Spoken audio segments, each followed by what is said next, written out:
Oh boy, it's the repeater crossbow run. So let's start with the beginning here. Repeater crossbow. You hold down the attack button. Repeater crossbow fires out a bunch of bolts, just like that. Also, pretty good affix I got on here. The ability to have flames trail the shots. That opens up a lot of possibilities for good synergies with other items. Not so much when you only have 2 items like this, but a little bit later on, I think I can easily do quite a bit with this.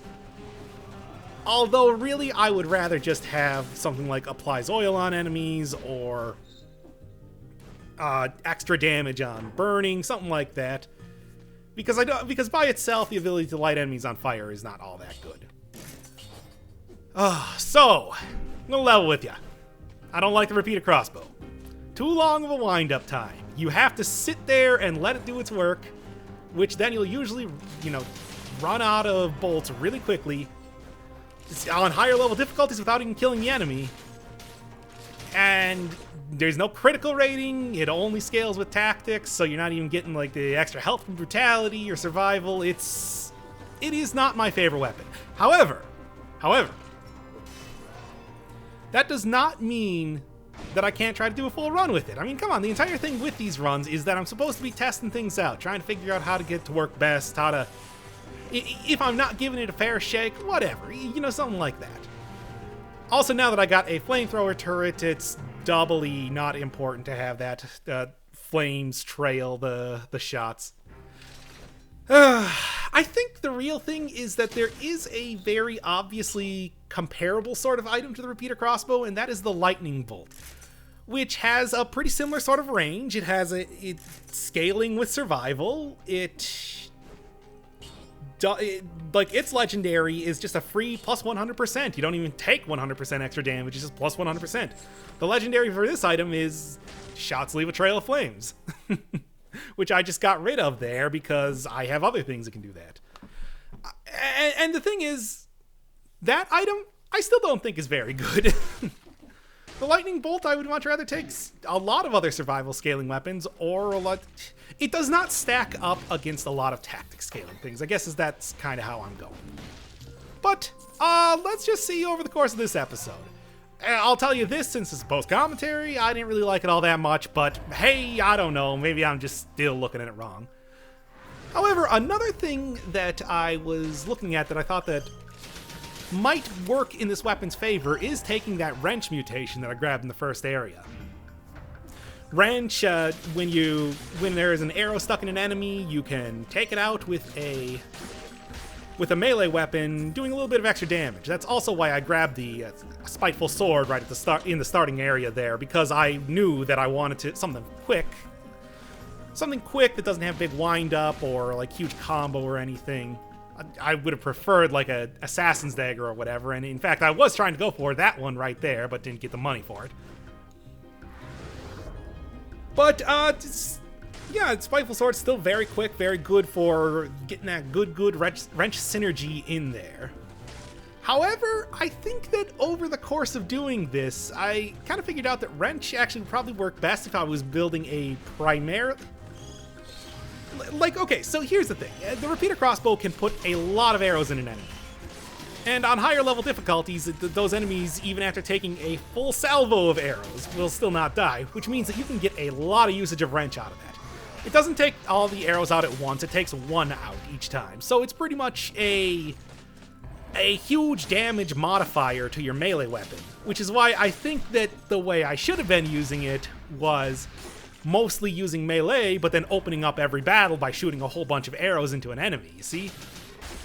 I really do like the idea behind wrench, even though I don't think I used it exactly correctly here.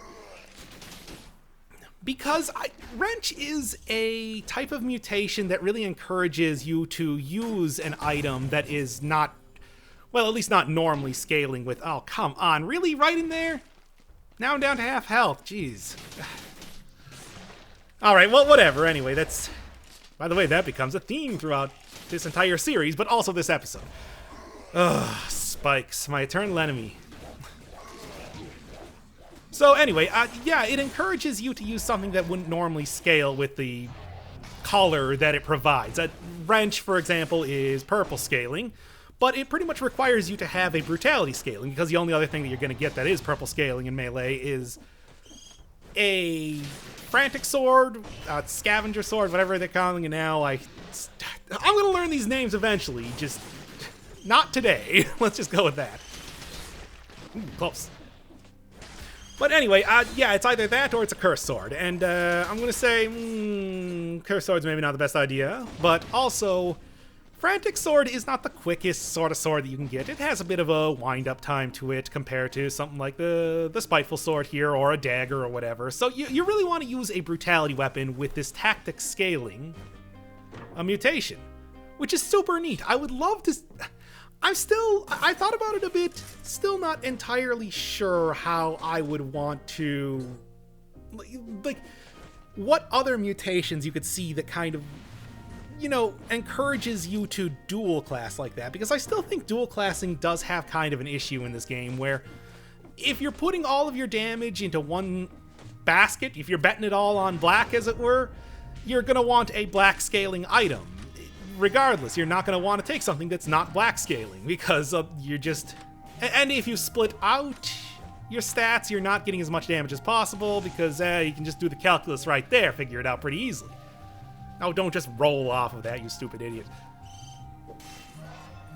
So, here in this run, you can see that I am kind of going a little bit more at parity, not as much as I have been in the last couple runs here, where I've been attempting... I'm trying to do dual classing a little bit smarter in this run, where I actually have a plan. Although, using this weapon, it's still not the best. That is an issue. Also, hey, I'm rolling off of vines. I've had people tell me about that, and it's like, you're right, I should be doing that more. And I'm trying to. Gets you down faster without having to do a slam. Pro teleporter strats there. If you get far enough away from elite, they can't teleport to you. And although, yeah, I had to lose a charge of the potion on that. Whatever, I'll get one after the incomplete one fight regardless. Oh, hey, speaking of the scavenger sword. Or frantic sword. Okay, so it is called the frantic sword. Oh, man, the names in this. You know, they've changed the name of the... They changed the name of the incomplete one again. He is now the concierge. I guess that is at least similar to the caretaker, but not so much to the... whatever, anyway. Okay, so what I was trying to do with this run was, you know, be a little bit smarter about this. So I'm taking some... So what I wanted to do is I wanted to take a bunch of bombs here. This is, you know, a gun-like weapon. I can go full... I had suggested a while ago, actually, to do a, like, Space Marine type of run with a repeater crossbow and...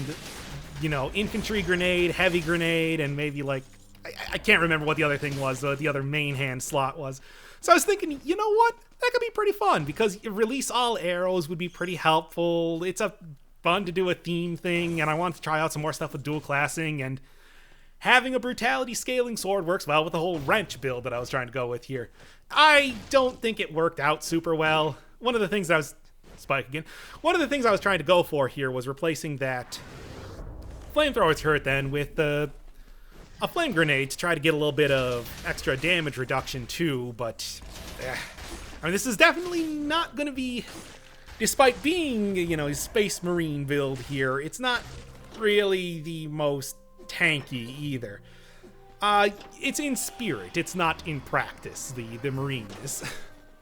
Hey, and it's the ramparts again, it's no longer the roof of the prison. Oh boy.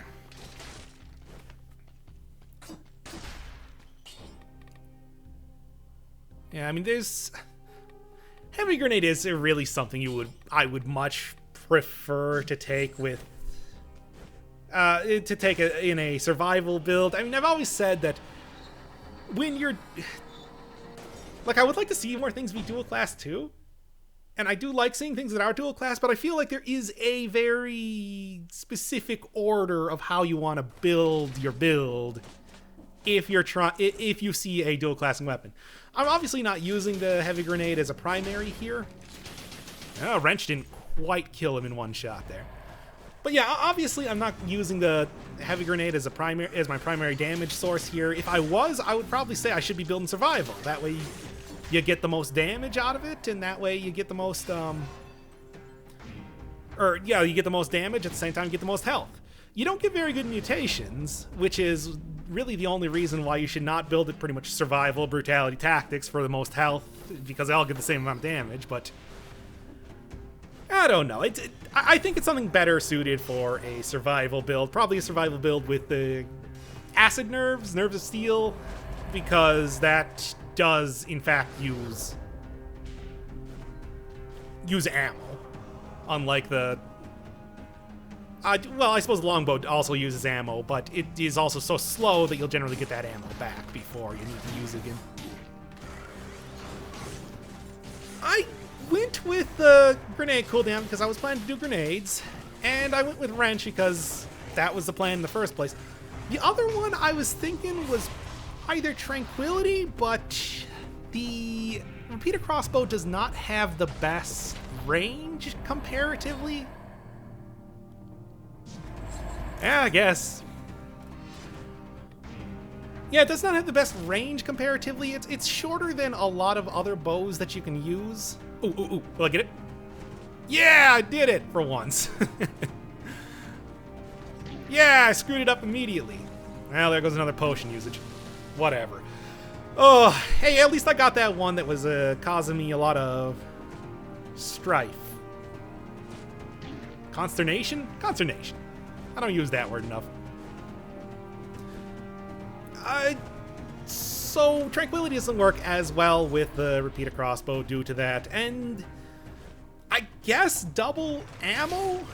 But if my bomb or wrench is being used, I usually get my ammo back fast enough that that's not that big of a deal. I don't know.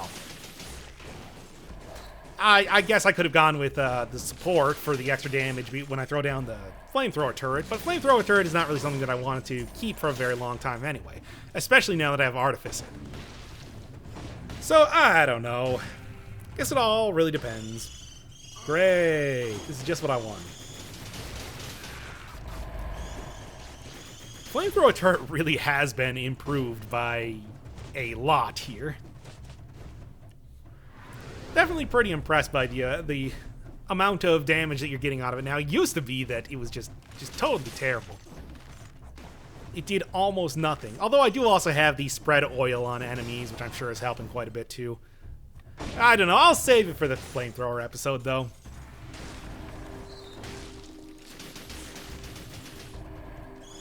It's kind of weird that you get the repeater crossbow blueprint from the trackers. I never got that all that much, to be honest.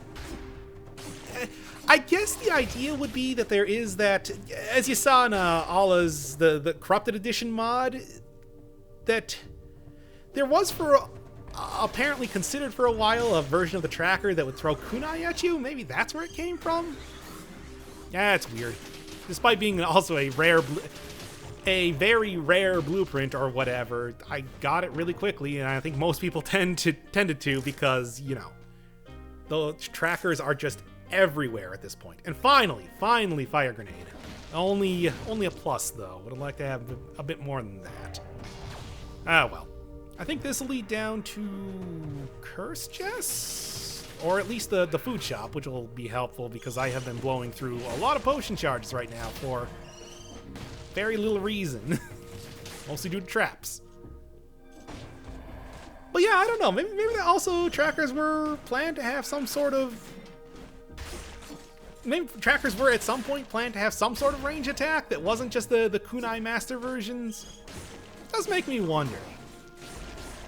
Because in a lot of ways, it seems like a lot of the blueprints that things drop are usually appropriate to what they do, but then also are sometimes completely random and nonsense. Like getting the cluster bomb, I think, from the slashers. Since when do those...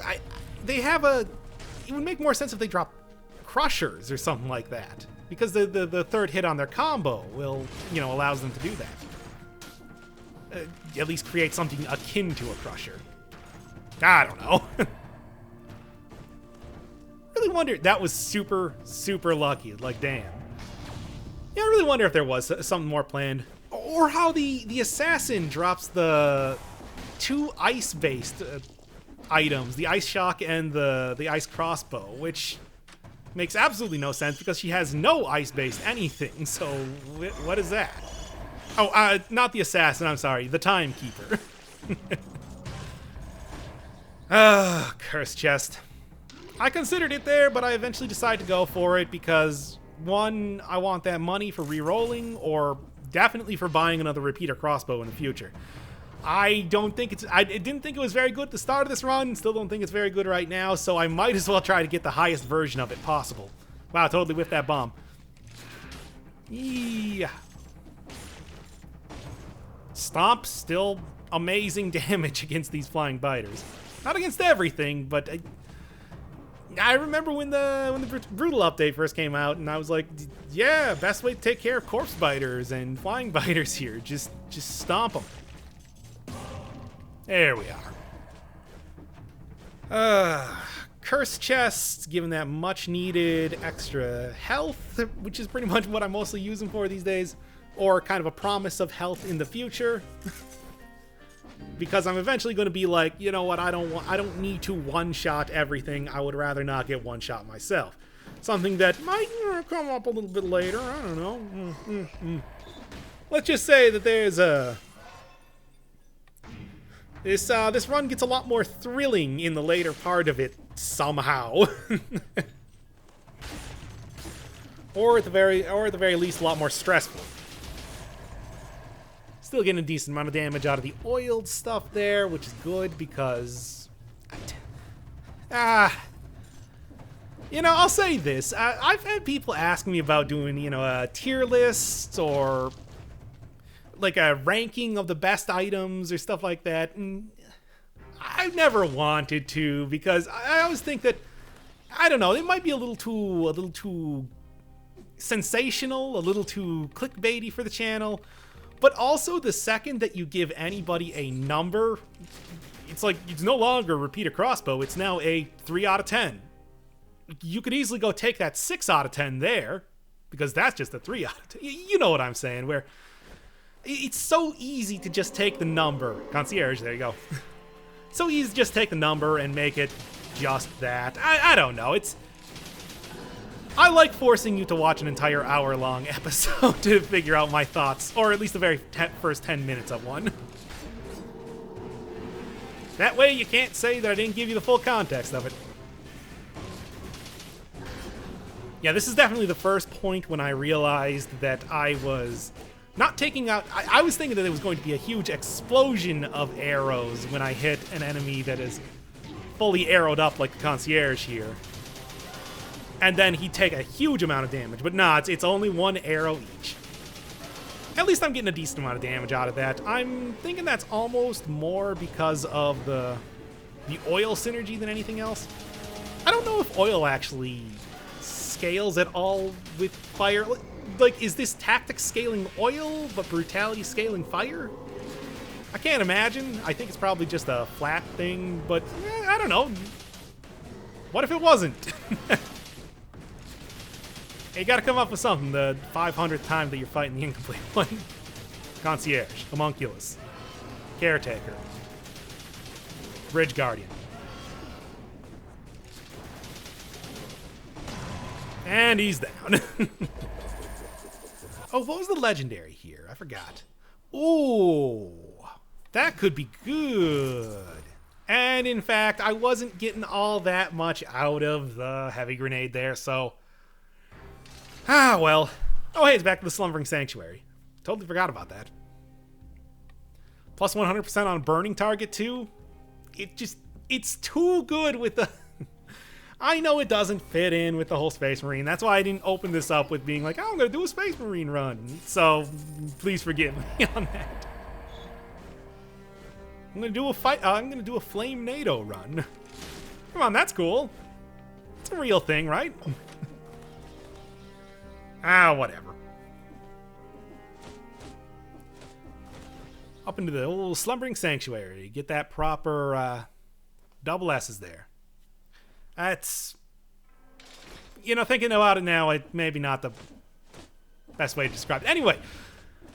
Alright. This is generally the point where if something you're having is lagging behind and a little bit of damage, this is when you start to feel it. Certainly more than anything else. Although having that tornado here is nice, this isn't the tornado run I did that way earlier. Did that during the King's Hand update, back before it was even called that. I was calling it the Castle update. I mean, really, they should just name it after whatever I call these updates. That way I don't have to say Alpha Branch, because there's like 5 different... I've had this exact conversation on this before. Oh, God. I gotta change this up here already. Ooh, that was close. I will say this about the repeater crossbow. It is a stylish as hell weapon. I love the idea of just hammering enemies with tons and tons of bullets like that. And even though I don't think it does enough damage or whatever, or it has other issues, cool down, cool up, all that sort of stuff. Like any of these items here, except for that other repeater crossbow I probably would have taken instead of this. But it is definitely... you really feel the feeling of shooting a bunch of... Wow, it looked like he was about to attack me as soon as I got through it. As soon as I got through that door there. But yeah, you really feel when you're using this weapon. I think that's one of those things where I always feel bad that I don't like some weapons more than I do. Like the repeater crossbow here, or the broadsword, which I think is pretty good. I do like the broadsword and everything, but I would probably take most other weapons before it. Even though, when you're nailing a full 3-hit combo on that, it feels amazing. You get that weight, you get that heaviness. It feels like you're actually hitting the enemy. And I think that you get a similar sort of thing with the repeater crossbow here. It does make me think that there have been a whole slew of reworks for weapons recently. Maybe this one could deserve it. It has been mostly unchanged since the... I could have just ducked there if I wanted to. Gotta remember you can do that with these weapons. Yeah, there has been a whole slew of changes with weapons lately. Maybe repeater crossbow can get one. It's been pretty much the exact same since the Darkness update, so maybe it's time. Maybe they can just make it a scale with brutality. That would be good as well. I think it's a pretty brutal feeling weapon. It's not really a survival feeling weapon. Well, hey, at least now I got a good upgrade for this. I think that that's maybe more important than anything else. If I'm going to be worried about doing extra damage, I might as well have the highest level version of this weapon possible. Oh god, no. I know I probably wouldn't get hit by that, but I'm not even going to risk it. And I don't even think I've used the... Yeah, with the all arrows fall from victims, I don't even think I've used the extra ammo that, I got allegedly for that.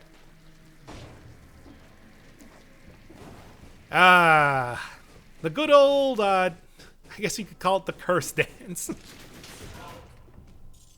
Oh, that's a really rare drop. Unfortunately, not really better than the Spiteful Sword here, which I'm mostly using for the wrench damage than the damage of the sword itself. Man, speaking of the whole, oh yeah, I'm gonna build brutality and tactics, that went out the window quickly, didn't it? I kept it at parity for a little while there. Yeah, okay, fine. Best laid plans of mice and men and all that. It's usually how it goes. Although looking at this, I do think that there are some improvements I think you could easily make to the repeater crossbow if they did want to rework it. Like giving it a 360 sort of degree aiming, probably not the easiest thing. But I do think that would give it an edge over a lot of other crossbows which just have the automatic tracking thing at best. And that sort of spray and pray aesthetic I think would work for the repeater crossbow. I don't know, maybe aim it with the other control stick like you do with the camera. Although that might be hard for people using PC controls, or keyboard mouse, but I don't know, maybe aim it with the mouse, that'd be cool. Okay, yeah, let's just say, how about this? You know what would be one of the easiest things that they could give you with this? The ability to walk. Like even in a reduced speed, just walk around while you're firing it. Maybe even throw in a David Hayter-esque yelling when you're using it. But really, I think that the fact that you're kind of locked in place while you're using it is one of the biggest issues that I have with the repeater crossbow. Because every other bow, you can get off a quick shot, even bows that take a long time to fire, like your Hunter's Longbow or whatever, you can get off a shot and then run away. Here, if you want the maximum amount of damage possible, you need to hold that down and keep holding it until you run out of ammo, because there is a slight cooldown to restart it up. And slight feels very significant when you're, say, about to be punched by a golem there, which, wow, nearly got me with a ground slam attack. Hoo boy. I don't know, other basic stuff, maybe you could always pierce enemies? That would definitely be give it an advantage over, like, the lightning bolt, for example, which can only hit one enemy at a time, and this hit going through enemies would be neat. Maybe just pierces the first enemy each time. I don't know. Maybe it has like little miniature explosions that work super well for the direct hit on an enemy or something. Or maybe if you get like a 360 aim, if an enemy is being selected by your like aiming sight, you get a critical on them. Sort of like how the explosive crossbow was changed up. I think that would be cool. All the bolts look really sharp. Maybe make it cause bleed. A lot of good options here, I suppose is what I'm saying. It could easily be that the biggest problem with this is just that it's a too milquetoast of a weapon. Simple, easy, but not very good damage, and still has a problem of everything I've said already. I don't know.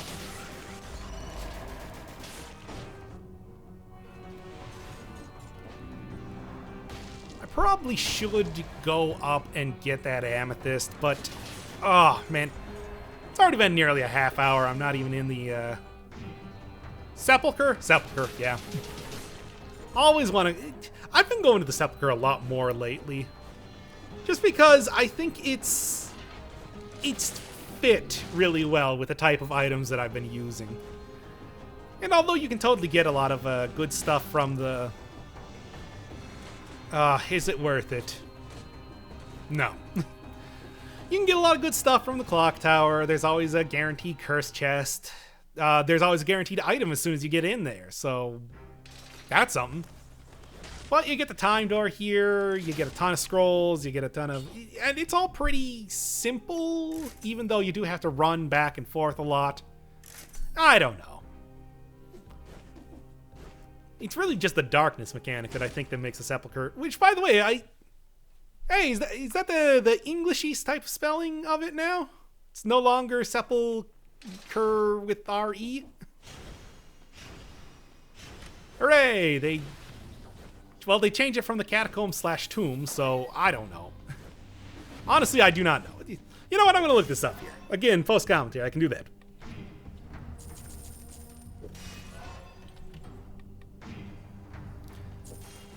Yeah, they did. They switched around the R&E. It's been transposed to be more English. I don't know. Catacombs, although, I think is also a good name for this, and I would totally have accepted that too. Tomb is a little too whatever. That's going to be attacked by a million mummies and sphinxes while you're going for the golden rune of Zot. I don't really see why you'd want to go into a tomb ever anyway. And really, even then, I wouldn't want to do that. That place was terrible. You know, when you killed a mummy, it would inflict a random necromancy miscast on you? You know what that means? That means you could easily be sent, for no real reason, just randomly, to the abyss. Ugh, man. Anyway, so that's the Dungeons Crawl Stone Soup talk for the day. I beat that game back in 0.5.4 version. So much has changed since then. That was back when you could use... Okay, I have to stop talking about that now. Anyway, Sepulchre. Going pretty well so far. This is definitely a place where I think that having the pierce shots, the hypothetical pierce shots that I made up especially for this video, would be super helpful here, because enemies mostly all on the same plane. The ability to shoot through them would be extremely helpful. I love that tornado, but I feel like it might actually be doing a little too much work in this run. And this is the repeated crossbow run. It's not the tornado run, like I said before. So, what are you going to do? Spinners are especially going to be... Whirly whips? Yeah, I did remember the name correctly. Whirly whips are especially going to be dangerous here because, for whatever reason, in the language of this game, spinning equals reflex projectiles. Or, well, deflex projectiles. I don't think it actually reflects them back at you. I mean, it's true even for the tornado there. Guardian Knights in the castle. For the most part, this game doesn't go super idiomatic or anything like that, but that is one thing that I've noticed, that they've tried to keep consistent through the game. Why? I don't know. Definitely gives it some flavor. But anyway, yeah, reflect projectile, bad. Bad with this weapon.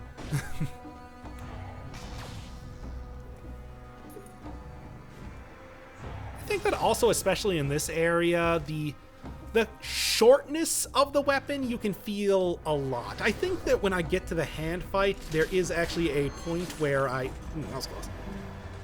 I haven't been using wrench as much as I should be. I think that at one point in time during the hand fight, I actually try to shoot an enemy and it's just barely out of range, and that's not a very large arena that you're fighting him in either. So the fact that that can happen shows some of the shortcomings of this weapon. 100% damage dealt and taken. Yeah, but you know what? You can get a lot more fire damage out of that. Syncs up really well with some of the synergies I got going on, so...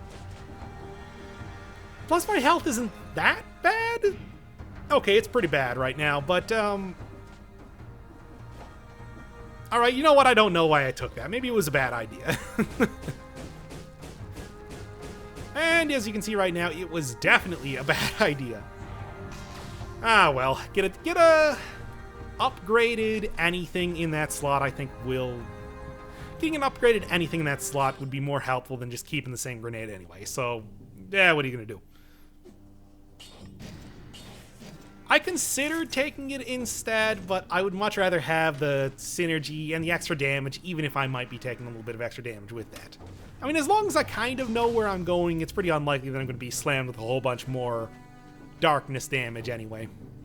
Besides, I have the 2-cell door here, which I can get in here and get cursed. No.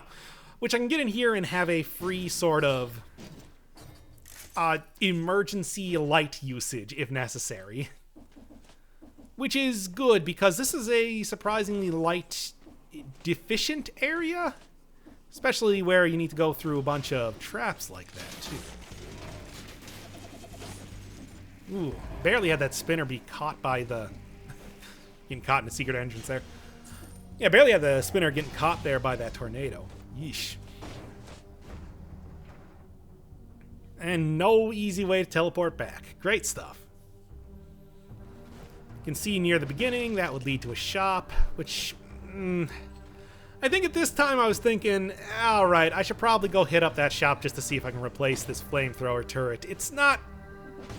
It has nearly gotten me killed already, so it would be maybe a prudent usage of my funds to get rid of it, as opposed to maybe, I don't know, re-rolling some stuff in later stages. Saving up for another repeater crossbow when I get into the castle? I don't know. Overall, though, I'm already halfway down on my flask charges, so if I can try to prevent losing any more of those, I think it would be... That's the real thing I should be looking at. Also, great, yeah, as soon as I use the flask charge, I'm getting a croissant. It's been long enough. I should be switching this back to Fruitarian. I think we all get the whole bag, Oh, wow, that was really close. And that could have easily spelled my end. Considering the extra damage I'm taking here. One little jump for joy. And I seriously considered getting the ice grenade. And then I did. Yeah, you lose out on the fire, and I know that's kind of an issue, but if I save up for the ice grenade. I think that would be maybe better than for the fire grenade. I think that might be better than the tornado, because the tornado is a weapon I got in the mid game, and even being legendary, I don't have the same cooldown reduction that I do with grenades. So I think it would be better to just have the fire one anyway. Oh, that's Curse Chest. Probably want to go for the elite first here. Which I mean, I'm clearly taking down elites well enough and everything. I would have probably taken that instead of the repeater crossbow if I had the chance. But yeah, I'm taking down elites and everything well enough, but that's mostly because I have 25 in tactics right now rather than any very good weaponry. It's still definitely a struggle to make this run work here. And I think, and especially because I have pretty low health for having, again, 25 in a single stat. I probably should not have stacked it up all in that stat there, but hubris is kind of something that I would say is somewhat of a theme in these runs. Well, whatever. Two grenades now that give me damage reduction, so that effectively ups my health by a lot. I don't know if it's maybe the best idea here, but it's an idea that I had and I did. And isn't that really what counts in the end? No, I'm asking you, isn't it? Alright, back to the light. Get one more charge up, and then I guess it's pretty much just a straight shot to the Timekeeper here. Because I have no real reason to go fight the dual tracker fight. There's potential for getting a... No, not in there. Ah, crap. Good thing I got rid of that 2 times damage thing. Also into the secret entrance again. But yeah, there's a good chance of you getting... I mean, you get extra money, but there's also a good chance you getting like a legendary item from at least one of those elites. So it's worth it, I guess, if you need a little extra cash or if you're looking to upgrade one of your items. Any of your items, really, because you never know exactly what you're going to get. But not... I definitely think that if you are doing a tactics run, you really should be playing on the safer side, not going for a bunch of optional stuff like the dual tracker fight or all 3 keys in the castle. Of course, that doesn't stop me from trying anyway. The Timekeeper. Once again. Yeah, with the ability to slow her down like that, it's definitely... that was close. Yeah, with the ability to slow her down, I can definitely get a lot of pretty good pot shots on her back, and then maybe a little bit of wrench usage, which, again, I've been falling behind on a lot. Especially because I think that I might no longer have the... Oh, no, it's a flame grenade that has the... Release all arrows, if I'm not mistaken. I don't remember. Oh, that's a real bad.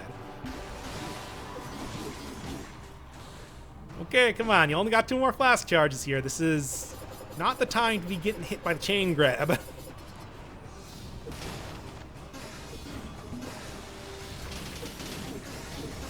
Oh, man. This is... Well, at least I had the flame or the ice grenade up for that, but this is not going well. Because that's now I have no flask charges for going into the castle, much less the hand fight. And at this rate, it's like I might not even beat the assassin. Well, it's not looking great, but I might not beat the assassin here.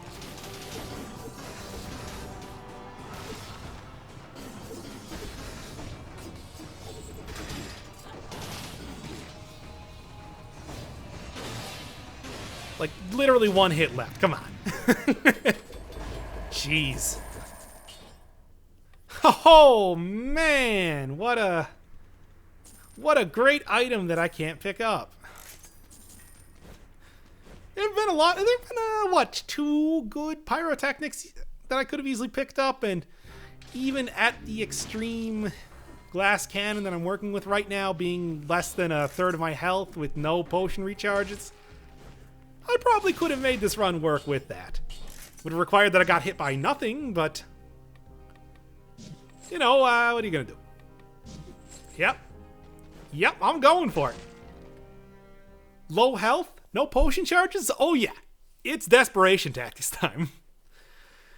This is probably the most desperate that I have been in quite a while, in as far as Dead Cells run goes. So here is the plan for the castle. Grab the alienation. So that means that all I need to do is go find a golden door, bust it open, because I'm not going to be able to find a curse chest anywhere. That used to be the curse chest appeared in. There's another item I would probably take up and repeat a crossbow. Oh well. There's where that range also comes in. Could barely kill, or could barely hit that that Inquisitor there. That was close. So yeah, bust down a golden door. Use that to heal, even though I'm going to take, I don't know, 25, 30 curse points there, curse hits.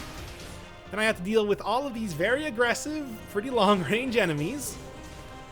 The Inquisitors, for example, can pretty much pot-chop me from anywhere. Yeah, no, this is great. And there was the point where I said, first off, I'm not going to take the Blood Shield. And second off, I don't even want to try to sell the Blood Shield. We are currently at that point. Yeah, I got to get those guys before they start up their whirlwind attack here, because that will start to reflect projectiles as well as bring me in there, which will do infinite damage because I don't have a shield to get that invincibility bubble for a second, which is usually the only thing that saves you if you get sucked into the whirling vortex of pain that is the Guardian Knight. Yeah, we got that glitch going on. Not the time for a Guardian Knight. I turned around there while I was firing just because I was thinking, no, I need to run away from that ball and chain, without thinking, wait, you're still firing. This is also, I think, the first time that I remember, oh, right, you can duck while you're firing this, which is, as always, something that I constantly forget. I think this is just the acceptance blueprint. Oh, no, not quite.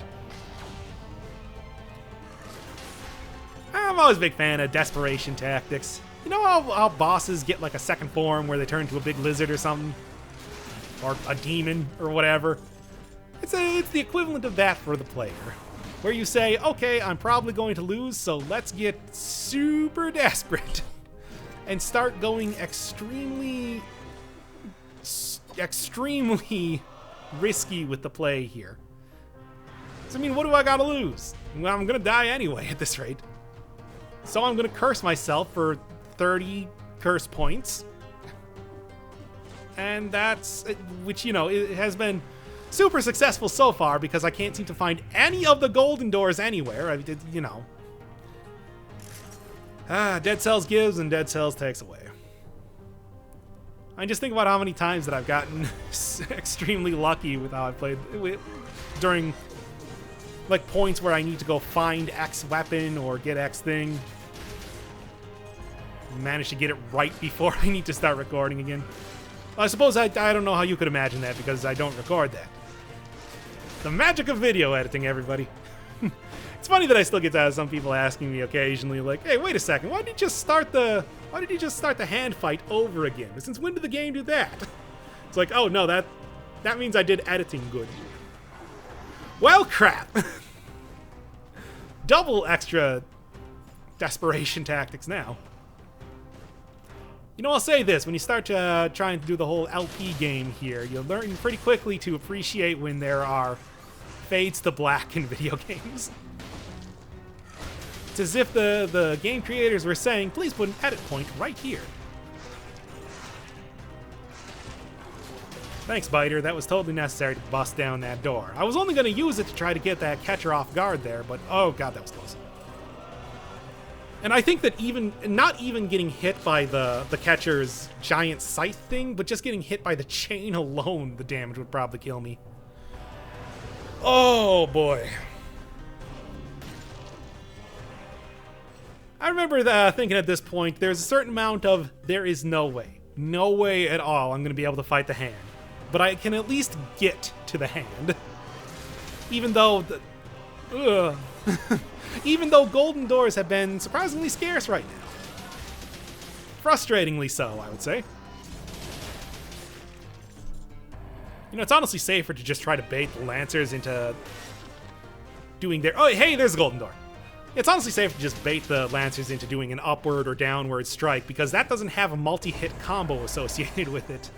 Oh my god, that was so close. Inquisitor, get out of here. Inquisitors drop vampirism, despite the fact that they only shoot a bunch of beams of magic at you. It's thematically weird. I don't know, if they regained health after they hit you or something, that would be one thing, but... I don't know, just going on with the old blueprints dropping from weird enemies. Hey, here's the exit at least, so I know that all I gotta do is get 2 keys. Like I was saying, 2 keys is about what you want to do if you're doing a tactics run, because you have such low health that you really don't want to risk everything for 2 random items and an extra scroll of power. It's not worth it. And yet, again, that has gotten me killed twice in 2 previous videos. It gave me killed in this video. What got me killed in this video was... Well, I mean, first off, I'm not dead yet. But second off, it was more that death of 1,000 cuts. Much like this weapon itself. It's appropriate that I, too, would die after getting hit a bunch of times. Through many different levels, rather than just one big hit. Although I suppose you could kind of count the assassin fight as one big hit, but I don't. So, how's them apples? Oh, that was close. So many close calls with everything, but especially the Inquisitors here. Of course, Inquisitors are pretty much built for... They are a close call machine, because they will notice you without you noticing them and start trying to peg you from off screen. So, you know, great stuff. I think we all know how annoying Inquisitors are, though, ever since the multi-cell difficulty came out. Anyway, doing pretty good getting rid of the curses. Getting rid of the curse points, at least for now. You can see I'm starting to kind of run out of enemies that isn't that sort of awkward area near the top that I... Holy crap, now that should have killed me. But yeah, except for that awkward area with that one Lancer that keeps trying to kill me near the top of the castle here. I don't know. I think after the call that close, I decided to just not even bother with that Inquisitor there. It's not worth it. There are only so many times that you can escape death before it finds you. At least also I know where the slasher fight is in here too, making it pretty easy to get back there if I wanted to. Yeah, just right on the edge there and peg him with a repeater crossbow. It's the best you can do in this circumstance. Desperate times, etc. Yeah, and I think this is that awkward area right here. I forgot that that there's no real other place to go right now, so... No, wait, yeah, they're way on the far right side. There is the entrance to the mortuary there. That's right. But yeah, a couple extra enemies here. I don't need too much more to get rid of the curse fully. Yeah, for getting an extra 8 cells or something, it's such a ridiculous... It's a pretty cheap price at this point. They have adjusted the goal to be, you know, not absolutely ridiculous. But you still get a really, really huge curse penalty if you decide to break down those doors anyway. Which really, it's just cells, and not even that many cells. It should be a very minimal amount of curse. Also, do I really need to play it this safe? Absolutely not. But you know what? I'm going to anyway. Too bad I don't have that causes bleed after they're frozen. That would have been pretty helpful here. Yeah, I could easily just jump down there and take them out in probably just one hit from the repeater crossbow. Again, there's that whole range thing. And okay.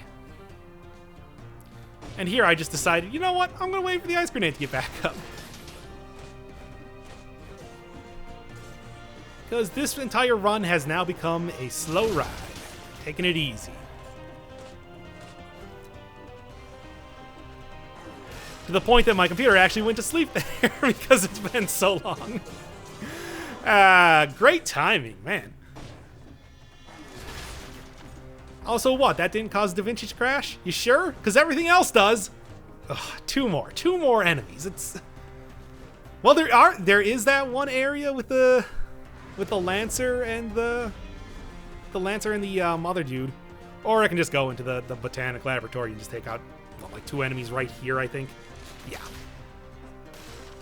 Lancers have good range. I clearly don't. Lancers have good range, but they don't have that good range. So it's not nearly as risky to try to go for those guys as another Inquisitor that you have to kind of crawl around a bunch of walls to try to get to or whatever. Finally. Nice dodge there, Inquisitor. We're all real impressed with your acrobatics. Or at least we were until you died. We'll name a memorial after you. Thorny. Oh, yeah. Thorny is easily the easiest of the various mini-bosses in this area that you can fight. And I guess with the freezing ability, I guess I would almost say that it would be best to go to the Slasher. But Slashers in... I have gotten killed a lot with the Slasher lately because I keep thinking, oh yeah, freeze, that's totally fine. And then it gets me killed because he becomes slightly more unpredictable. Also, I want to sell that if you don't mind. Because it becomes slightly more unpredictable. And that gets me killed with Slashers. I mean, most enemies can kind of cope with that, not with Slashers. They're too difficult to deal with when you don't know the exact timing of their attacks. Hey, Minotaur Skull. One of the major reasons why I switched out that necklace there was because I would be getting a ton of extra health, and, well, I'm going to need that in the upcoming fight because I have no flask charges to be filled. Still need a second one. Ugh, man. Yeah, and there is nothing else that I could possibly curse myself with here, so... This is the most amount of health that I'm going to have when I get into the hand fight, provided that I even do at this rate. Please don't kill me. See, there's that predictability. Also, sickness is now called malaise, which is neat. Also, I see that it does still infect you with malaise, because I thought they changed that in one of the more recent patches. I guess not. Maybe it's the guy. It must be the dudes that...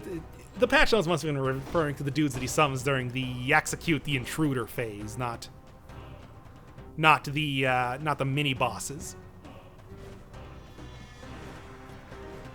Well, whatever. He acquired.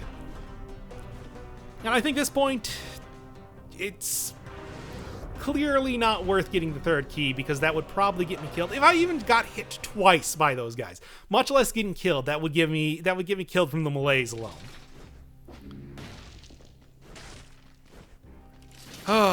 So yeah, I can upgrade that, but at least now I can, which is not going to do too much for me. Got some decent modifiers there, but oh wait, no, I can't reset my mutations because I spent all my money upgrading it. Less than 100 away from being able to reset them. Oh, man. Yeah, I told you, best laid plans, etc. All right, Hando, let's go.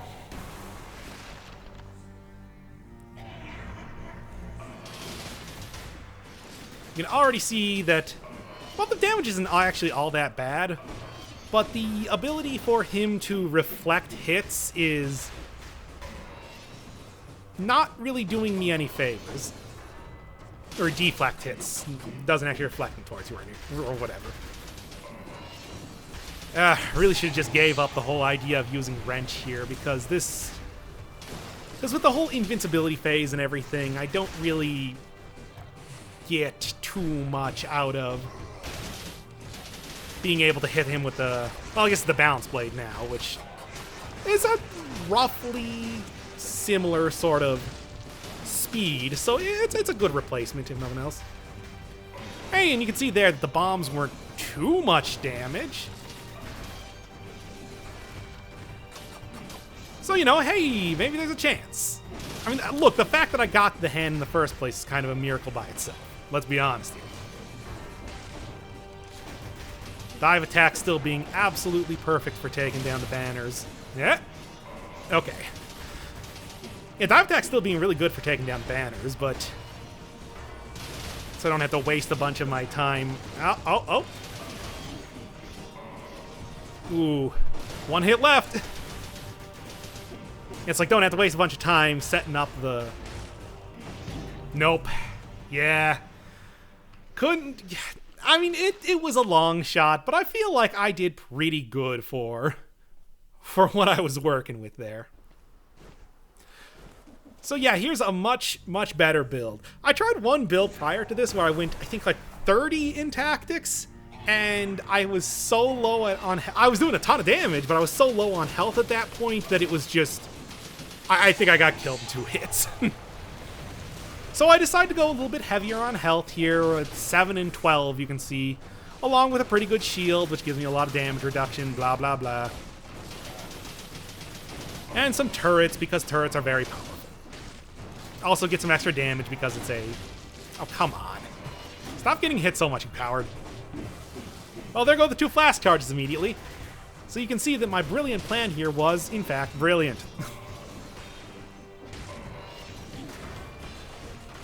Number one thing here would probably be not getting pushed into the spikes. Also, the other thing is that I did take dead inside, so I have a lot of extra health now.